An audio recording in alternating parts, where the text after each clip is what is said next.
So before this video, I just wanted to mention really quickly, last video, the last clip of the video, I was off by a day on the clip up in the corner. And in this video, I kind of continued, and some of these, the day number in the corner should be like one ahead most of these days, or one ahead what it says. So I kind of screwed up there, but yeah, I just wanted to mention that really quickly. So last week we finished up woodcutting. This week we are going to be doing thieving and Herblore. So first of all, for thieving, we are starting at level 40 and we want to get to 45 so that we can blackjack. So the first place we're going to head to is Pyramid Plunder, which is over in Sophonim, which is like the southern part of the desert where we did Icflaren's Little Helper. Just search for Sophonim on your mini-map if you're not sure where it's at. And basically, the first pyramid you come to when you enter the gates, that is the pyramid that has Pyramid Plunder. I will put a guide down in the description for Pyramid Plunder. It's a pretty simple and easy minigame. And if you don't feel like watching a full guide, I will just go over it really quickly. Basically, there's 4 doors on the pyramid, one on each side of the pyramid. Try each door until you find one where there is a mummy inside. Talk to the mummy, and that is where you'll start the minigame. So after you start the minigame, once inside, there are going to be several rooms. Each room has a thieving level requirement. So the first room is level 21 thieving, and there's going to be doors on the side that you can click on, and if you find the right door, you'll move on to the next room, and the next room will be level 31, and each room has its 10 higher thieving requirement, so it's going to go 21, 31, 41, 51, and so on. So we're going to be doing We're going to be doing level 31 room until we hit 41. Once we hit 41, we want to do the level 41 room. The one I found that was quicker was just going straight to the highest one I could do and then restarting. So inside each room, there's going to be urns, and you click on the urns, and sometimes you'll fail and take some damage, but if you're successful, you will thieve from the urn and get some experience. So you enter, and then you just search the doors until you get to the next room, and you keep going to the next room until you get to the highest room that you can. Then search the urns in the highest room that you can. When you've searched every urn in the highest room, then you leave, and then you just repeat the process over and over. There are 2 things in each room, a sarcophagus, I completely mispronounced that, but whatever, and then the golden chest in the middle. The golden chest in the middle actually has a 1 in 1,000 chance of giving you a pharaoh scepter, so you can check that if you want. It also has a chance of giving you a pet. And the sarcophagus, if you check that, a mummy will pop out. I think you also have a chance of getting a pharaoh scepter off of the sarcophagus, so you can check that if you want.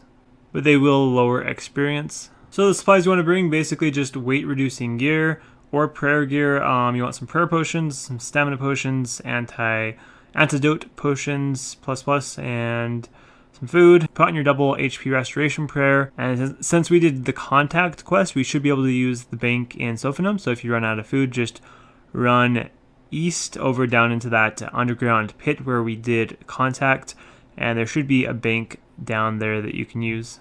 Pyramid Plunder is a lot faster if you have a pharaoh scepter, but anyone following me exactly does not have enough money for a pharaoh scepter at this time. So normally before coming to Pyramid Plunder, I would have made the money for a pharaoh scepter, since I would get the money for a pharaoh scepter eventually anyway, so you might as well get the money and then go do Pyramid Plunder faster.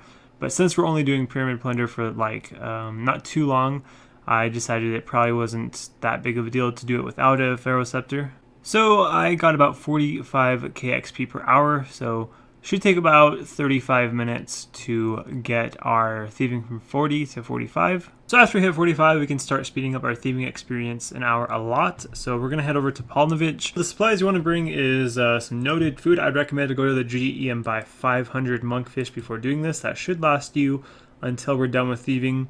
And you want to bring like 5k coins with you, not too much. But basically,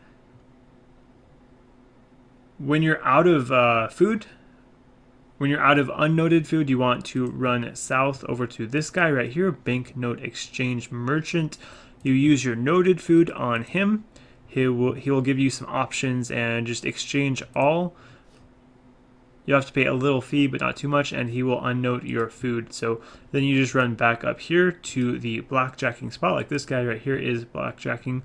And yeah, you just use your food up. Once your food is gone, you run over there, unnoted again, and repeat.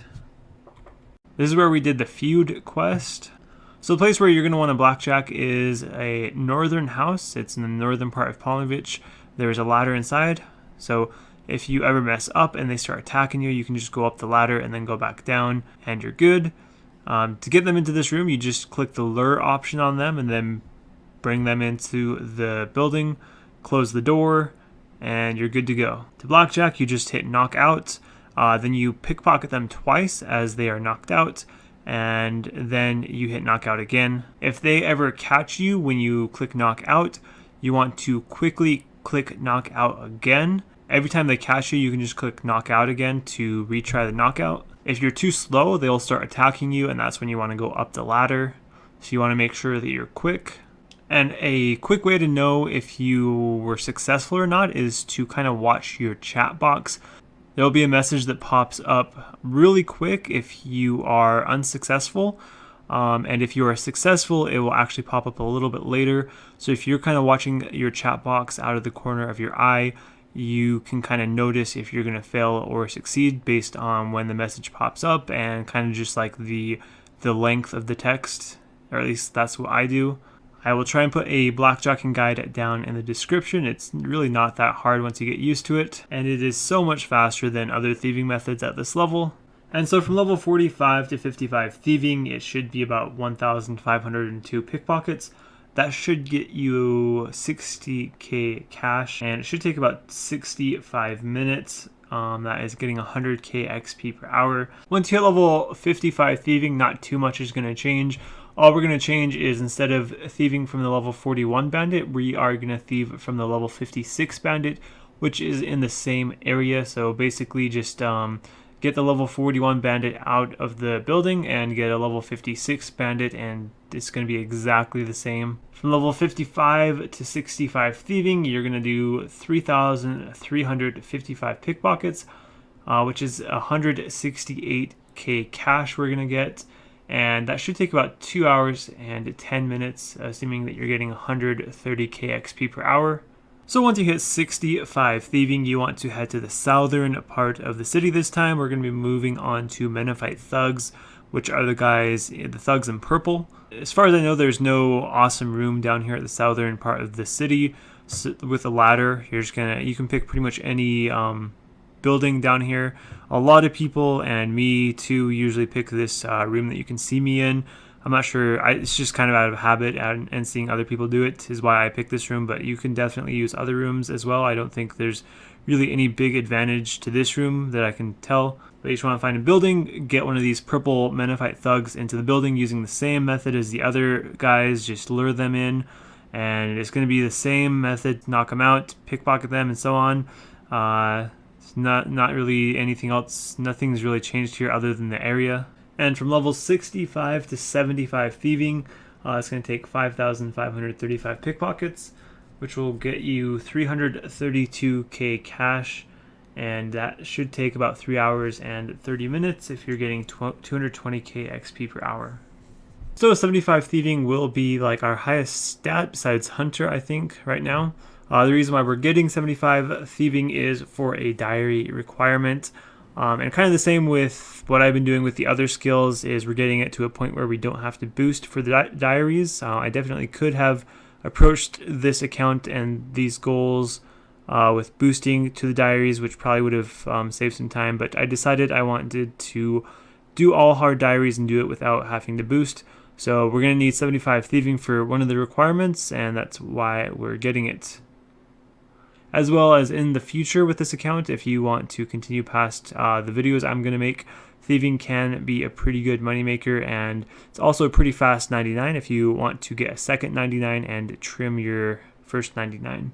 So after we finish that thieving, we're going to start doing our Herblore. So head over to the GE, and first of all, we're going to do energy potions. So from level, well, I guess first of all, buy some Green Man's Ale. They're pretty cheap, buy like 10 of them. We're going to use those to boost up to higher potions for some of our Herblore training. So from level 27 to 37 Herblore, you're going to make 263 energy potions. That should take about 7 minutes, getting 160k XP per hour. And the ingredients for an energy potion is chocolate dust and Harlander potion unfinished. And the thing with Herblore is prices change all the time. So sometimes one thing is cheaper than another, and it can be better to make something than something else. So the potions I'm going to make in this video, they were the best at the time that I did this. The time that you're watching this, they may not be the best. Although since we are only getting a little bit of Herblore experience, we're not getting like 99 or anything, you probably won't save too much doing any other potion. So you can probably just follow exactly what I'm doing here and it should be fine. Although if you want to save the most amount of money, you're going to have to check prices yourself and kind of calculate what gives you the best experience while also being cheap. But so once we hit level 37 Herblore, we can move on to our next potion, which is the prayer potion. The prayer potion requires 38 Herblore. So this is where we're going to use our green man ale to boost us up to 38 Herblore. And so from level 37 to 51 Herblore, we're going to be making 966 prayer potions. You probably won't have enough money to buy all those right off the bat. So what I did is I bought the supplies to make 500 prayer potions, sold those off, bought the rest of the supplies I need for prayer potions, and finished those off. It should take about 25 minutes getting 210k XP per hour. The ingredients for prayer potions are snape grass and ranar potions unfinished. So once we hit 51 Herblore, we're going to move on to super energy potions, which require 52 Herblore. So once again, we're going to have to use our green man ale up until we hit 52 Herblore. And so from 51 to 60 Herblore, we're going to have to make 1,377 super energies. The ingredients required are Avento potions unfinished and Mire fungus. It should take about 35 minutes. That is getting 282k XP per hour. I finished this week off at 59 Herblore, so I did not quite get 60 Herblore, but we will finish that off next week pretty quick. And that is where this video ends. So thank you guys all for watching and see you in the next video.